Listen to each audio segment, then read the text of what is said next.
Assalamualaikum warahmatullahi wabarakatuh. Waduh, senangnya sore hari santai berkumpul bersama keluarga setelah sehari beraktivitas ya Zi ya? Iya, alhamdulillah. Iya, tentu saja kita berdua, saya Sarul Gunawan dan saya Zizi Syahab. Kita ketemu lagi dalam acara Berita Islami Masa Kini.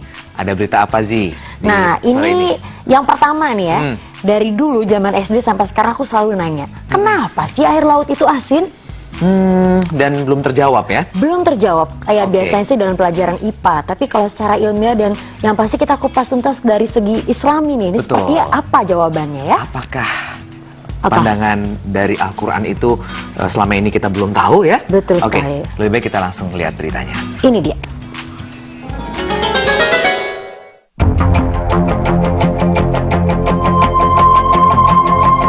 Kenapa air laut asin? Seperti yang telah kita ketahui bersama, bahwa permukaan bumi terdiri dari daratan dan lautan, dan perbandingan antara keduanya adalah 1:3. Artinya, lautan lebih luas dari daratannya, dan daerah perairan terbagi menjadi beberapa samudera dan lautan. Dari lautan tersebut, tahukah Anda pemirsa, bahwa ada beberapa laut yang fenomenal, seperti Laut Hitam.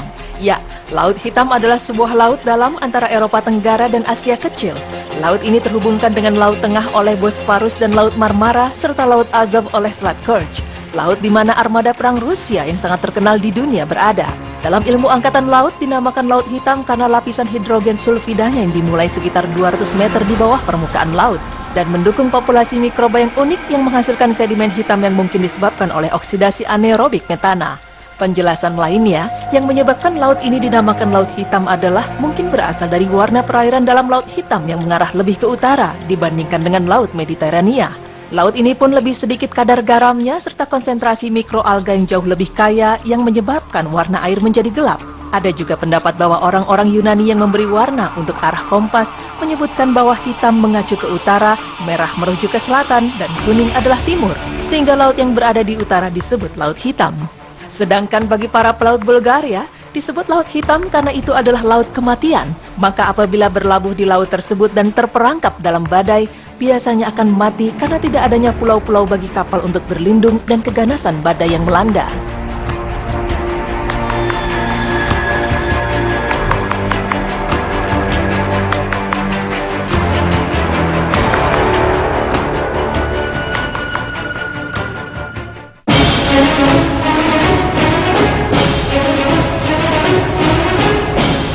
Laut Merah merupakan nama sebuah teluk yang berada di Jazirah Arab, tepatnya yang memisahkan benua Asia dengan benua Afrika.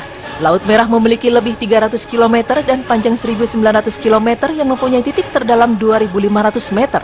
Laut yang muncul karena perpisahan Jazirah Arab dan benua Afrika yang dimulai sekitar 30 juta tahun yang lalu ini menjadi habitat bagi berbagai makhluk dan koral. Seorang ahli fisika dari Universitas Cambridge yang bernama Colin Humphreys, yang juga seorang penulis The Miracle of Exodus, mencoba melakukan penjelajahan ke sana. Dan faktanya, Laut Merah tersebut justru tidak berwarna merah, melainkan berwarna biru, sama seperti laut yang lainnya. Dalam proses penelitian tersebut, dia menemukan sekumpulan alang-alang yang tumbuh subur berkat keberadaan air tawar di sekitar tempat tersebut. Alang-alang dalam bahasa Inggris disebut dengan red, tapi masyarakat setempat mengucapkannya red atau merah. Karena keberadaan alang-alang tersebut di laut, maka dinamakan Red Sea atau Laut Merah.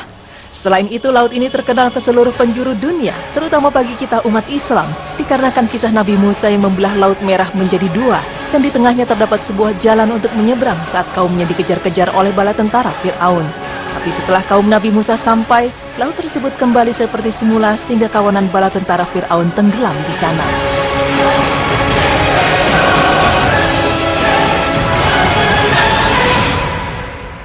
Mendengar nama Laut Mati, kita pasti membayangkan sebuah kawasan laut yang menyeramkan dan terdapat sesuatu yang mematikan bagi siapa saja yang mengunjunginya. Namun ternyata hal itu tidaklah benar. Laut Mati berada di daratan paling rendah di planet Bumi, yakni sekitar 417,5 meter di bawah permukaan laut. Laut ini berada di kawasan Timur Tengah yang berada di perbatasan wilayah negara Israel, Palestina, dan Jordania.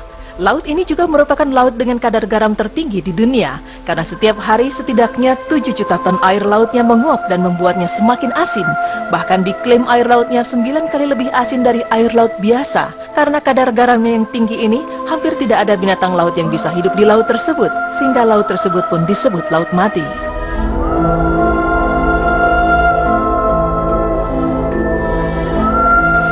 Nah, pemirsa beriman, dari beberapa laut fenomenal tadi, pernahkah terfikir oleh Anda mengapa Allah Subhanahu wa Ta'ala menciptakan air laut yang asin? Allah Subhanahu wa Ta'ala berfirman yang artinya, "Dan tidaklah sama antara dua laut, yang ini tawar, segar, sedap diminum, dan yang lain asin lagi pahit. Dan dari masing-masing laut itu kamu dapat memakan daging yang segar dan kamu dapat mengeluarkan perhiasan yang dapat kamu pakai. Dan pada masing-masingnya kamu lihat kapal-kapal berlayar membelah laut supaya kamu dapat mencari karunia-Nya dan supaya kamu bersyukur." Quran Surah Fatir ayat 12. Pemirsa beriman, Allah Subhanahu wa Ta'ala menjadikan air laut sebagai air yang asin sekali, bahkan cenderung pahit. Semuanya adalah untuk kebutuhan makhluk hidup yang berada di daratan. Ya, air laut yang bersifat tenang dan tidak mengalir membuat banyak hewan laut hidup di dalamnya. Maka seandainya air laut tawar dan manis, tentu airnya akan amis karena bangkai hewan laut yang tidak dikubur. Lebih dari itu, alam semesta akan tercemar karena bangkai-bangkai itu akan mendekam lama dalam lautan bersama makhluk hidup lainnya. Udara juga akan tercemar dan busuk baunya karena bangkai-bangkai itu. Akhirnya seluruh dunia ini pun tercemar. Namun Allah Subhanahu wa Ta'ala dengan segala karunia-Nya menjadikan air laut asin sehingga seandainya seluruh bangkai di dunia ini diceburkan ke dalamnya, sifat air laut tidak akan berubah sama sekali. Air laut tidak akan pernah berubah sejak diciptakan hingga dunia ini kiamat. Itulah salah satu penyebab mengapa Allah Subhanahu wa Ta'ala menjadikan air laut asin. Dan dalam proses ilmiahnya, menurut penelitian, air laut memiliki kadar garam karena bumi dipenuhi dengan garam mineral yang terdapat di dalam batu-batuan dan tanah. Contohnya seperti natrium, kalium, kalsium, dan lain sebagainya. Maka apabila air sungai mengalir ke lautan, air tersebut akan membawa garam.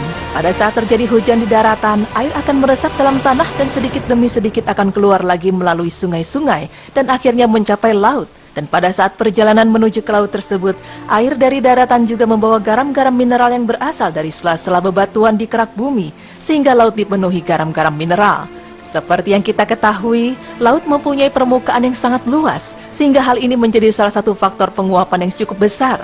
Dan pada saat air laut menguap lalu menjadi awan kemudian hujan, yang menguap hanyalah H2O atau air, sedang garam-garam mineral tetap tinggal bersama air laut. Begitulah proses ilmiah yang terjadi, sehingga air laut rasanya asin. Kadar keasinan air laut ini juga dipengaruhi oleh faktor suhu. Biasanya semakin panas daerah tersebut, air lautnya semakin asin. Nah pemirsa, demikianlah penjelasan kenapa air laut rasanya asin. Sejak 14 abad silam, Al-Quran menjelaskan secara rinci mengenai hal ini. Dan hal ini juga merupakan salah satu bukti bahwa Al-Quran berisi kebenaran yang dapat dibuktikan dengan ilmu pengetahuan dan teknologi. Semoga segala firman Allah dalam Al-Quran dapat menjadi bahan renungan bagi kita bahwa betapa sempurnanya segala ciptaan Allah Subhanahu wa Ta'ala dan kasih sayang Allah Subhanahu wa Ta'ala terhadap hamba-hambanya. Subhanallah.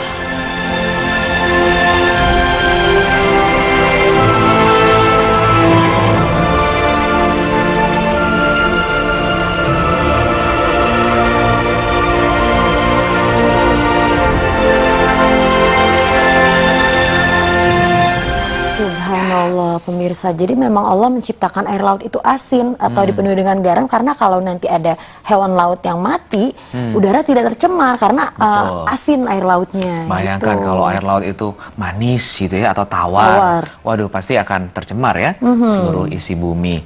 Dan memang kandungan-kandungan yang terbawa di sungai-sungai menuju ke laut seperti kalium, kalsium, natrium itu yang menyebabkan air laut itu menjadi asin. Jadi memang pemirsa Allah sudah mengatur segala sesuatunya dengan begitu sempurna dan ada dalam Al-Quran loh. Iya, dan ini sudah ada dari 14 abad yang lalu gitu. Betul. Dan baru ada pembuktian ilmiahnya sekarang. Subhanallah. Iya, Oke, baik. selanjutnya kita akan bahas soal apa?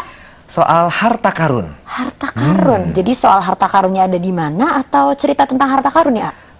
Baiknya kita langsung simak aja. Tapi Setelah yang berikut ini, jangan kemana-mana, tetap di Berita Islami Masa Kini. Allahu Akbar.